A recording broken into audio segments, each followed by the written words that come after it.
Let's see here if there's probably a better way to do that.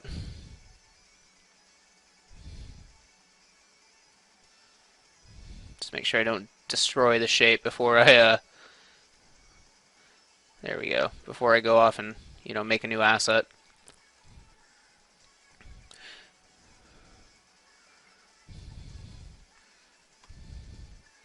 Okay, so we'll do a symmetry modifier on this guy, and this is what I was talking about. Make sure your pivot and stuff's aligned.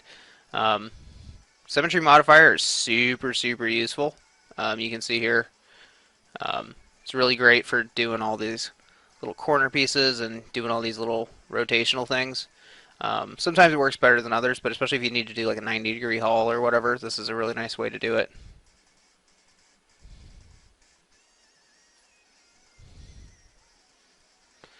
So I'm just going to snap that all the way to that corner.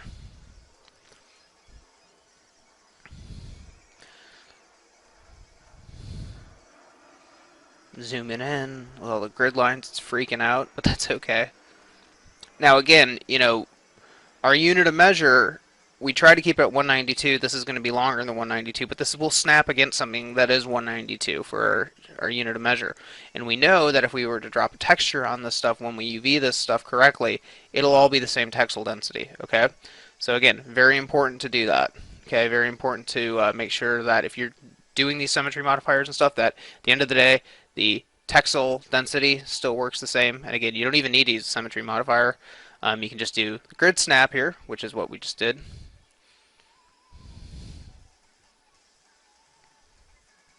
Make them unique. We can attach them.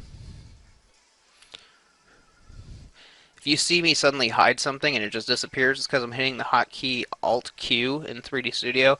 I'll try to use the menus as much as possible, but when I'm doing my personal work, it's all it's all hotkeys. So sometimes that stuff tends to bleed over.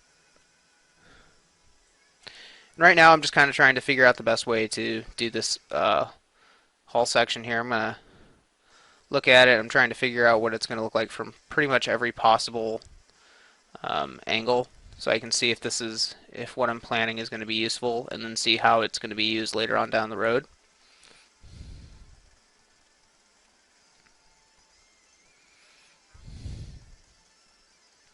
And sometimes, like if I'm like stumbling with something and I can't visualize it, you mass it all the way through. You see how it's going to be contextually used, right?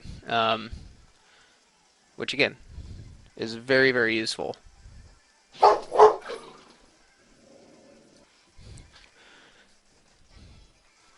And again, following the simple shape rule, like, just tends to be easiest. Again, because I can see that I'm going to mirror this thing on essentially, well, it's going to be mirrored and rotated on 4 other sides. I know that this little central plane here really only needs to be snapped to, in a very basic sense, into just a basic quad, right? Like, this is going to be super simple. And again, this obviously depends on your art style and what the art direction is, what the art director's saying. But this is a really nice way to easily visualize how you go about snapping these floor pieces together. And again, it kind of makes sense when you start to see it. You're like, oh, well, obviously you should have just done this in the first place. But for me, like, I have to really kind of understand how the forms and stuff are going to work and how it's going to be utilized. So walking through this stuff is, for me at least, it's a really good thing.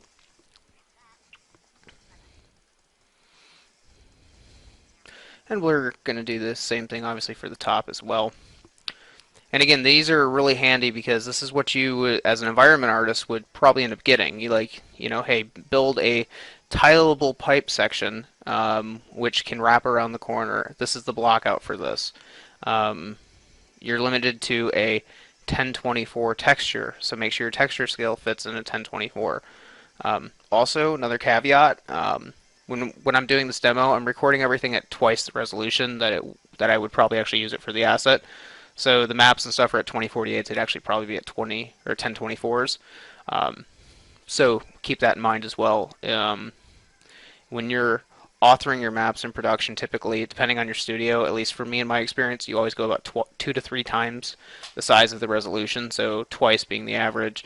If you'd see, 2048, if that's your like your game res, you'd go to 4096 or 8K, just because the content can be scalable at that point. I've never actually seen an 8K texture ever go anywhere near a game, but you never know. And let's just look at these little pieces here. It's good just to see where they're at so I can split them out. I'm going to go in and adjust this length here, just so I can try and make it consistent. Again, you don't want to start adding in a bunch of unknown conventions and stuff into your assets, because it's not good, and it makes working for this stuff a little bit more difficult. So really, it's also about kind of where you're going to be measuring from also as well. Um, if you're not counting that centroid part, that extra part, you can leave it as is. But it's good to check that kind of stuff again. And typically, I wish I could tell you that it's definitively like, oh, you just do this. It varies on your team. It varies on your production. If you need to do a one-off piece for this or a new section, maybe section A1, that would be your tiling for that. And again, the reason why you'd have to end up doing, a one-off or a slightly longer tile section is, again, because of the length of that connection. So again, it's something that, you discuss in your production or with your team. But again, you're doing it with reason, you're doing it with purpose. You're not just doing it just for the sake of doing it. Where you can, you don't want to try and reinvent the wheel. And kind of looking back on this after it's re-recorded, I probably would have tried to just make the length work with the 192 unit, but hindsight being what it is, again, you guys can make adjustments on your end if need be. Or you can just pay for the cost of more geometry and make something unique. It's kind of up to you guys, and also how your production and your deadline as well.